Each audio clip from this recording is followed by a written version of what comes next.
नमस्कार, मैं हूं अंकुर और आप देख रहे हैं सत्यहिंदी.com। आइए एक नजर डालते हैं अब तक की सुर्खियों पर। बीते 24 घंटों में कोरोना संक्रमण के 1,68,063 नए मामले सामने आए हैं। ये मामले बीते दिन के मामलों से 6.4% कम हैं। कल कोरोना के 1,79,723 मामले सामने आए थे।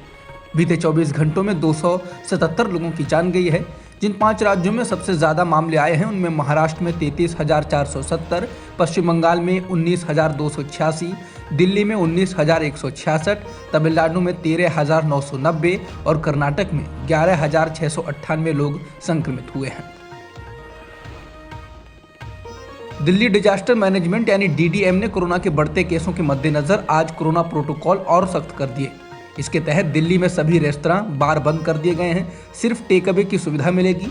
दूसरी ओर Indian council for medical research ने नई एडवाइजरी जारी करते हुए कहा है कि कोरोना के ऐसे मरीज जो बहुत हाई रिस्क वाले हैं उनके संपर्क में आने वालों का ही टेस्ट हो, लेकिन जिन्हें मामूली लक्षण हैं उनके संपर्क में आने वालों की टेस्टिंग की जरूरत नहीं है। वहीं डीडीएम की बैठक में फैसला लिया गया है कि साप्ताहिक बाजार किसी भी जोन में सिर्फ एक दिन खुलेगा। रेस्तरां, बार पूरी तरह बंद रहेंगे।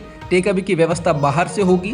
रेस्तरां के अंदर कोई नहीं जा सकेगा। डीडीएम ने दिल्ली के अस्पतालों से कहा कि वो अपने अस्पतालों में अतिरिक्त मैन पावर की तैनाती करें ताकि मरीजों की भीड़ बढ़ने पर उसे आसानी से नियंत्रित किया जा सके। उत्तर प्रदेश में विधानसभा चुनाव का ऐलान होने के बाद एबीपी न्यूज सी वोटर ने ताज़ा चुनावी सर्वे पेश किया। इस सर्वे में कहा गया है कि बीजेपी को 223 से 235, जबकि समाजवादी पार्टी को 145 से 157, बीएसपी को 8 से 16, कांग्रेस को 3 से 7 और अन्य को 4 से 8 सीटें मिल सकती हैं।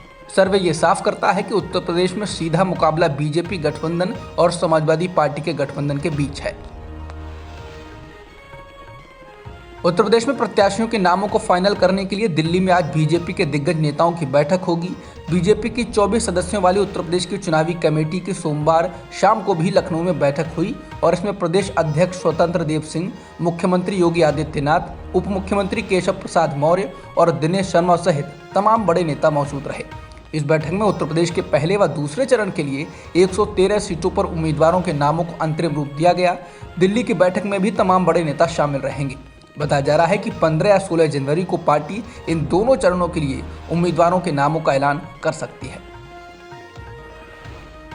गोवा के विधानसभा चुनाव में कांग्रेस टीएमसी के साथ चुनावी गठबंधन नहीं करेगी। कांग्रेस के पूर्व अध्यक्ष राहुल गांधी ने सोमवार देर शाम को गोवा के कांग्रेस पदाधिकारियों की बैठक बुलाई तो इस बात की चर्चा होने लगी कि इस बैठक में टीएमसी के साथ गठबंधन को लेकर बातचीत हुई है, लेकिन कांग्रेस के संगठन महासचिव केसी वेणुगोपाल ने ट्वीट कर यह साफ कर दिया कि गठबंधन की बात सिर्फ अफवाह है। बता दें कि कुछ दिन पहले टीएमसी की सांसद और गोवा में टीएमसी की प्रभारी महुआ मोइत्रा ने राज्य के विधानसभा चुनाव में गठबंधन के लिए हाथ आगे बढ़ाया था। मध्य प्रदेश सरकार ने कहा है कि वो 108 फीट ऊंची आदि शंकराचार्य की प्रतिमा लगाएगी। इस प्रतिमा को एकात्मता की प्रतिमा का नाम दिया गया है। प्रतिमा के साथ ही एक अंतर्राष्ट्रीय संग्रहालय भी सरकार की ओर से बनाया जाएगा। इन्हें मंदाता की पहाड़ियों पर 7.5 हेक्टेयर के इलाके में बनाया जाएगा। इस पूरे प्रोजेक्ट पर 2000 करोड़ रुपए का खर्च आएगा।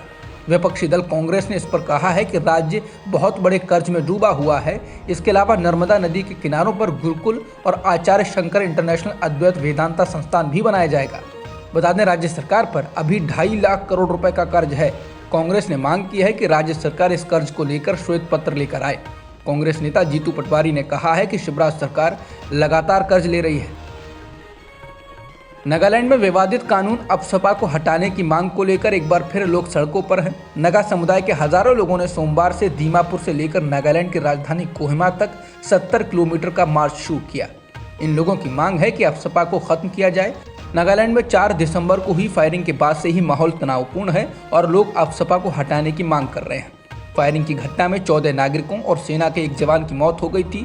तब भी बड़ी संख्या में लोग नागालैंड में सड़कों पर उतरे थे और अफसपा को हटाने की मांग की थी। अब तक की खबरों में इतना ही। बाकी खबरों के लिए बने रहिए सत्यहिंदी.com के साथ। सत्य हिंदी का ऐप डाउनलोड करें गूगल प्ले स्टोर पर।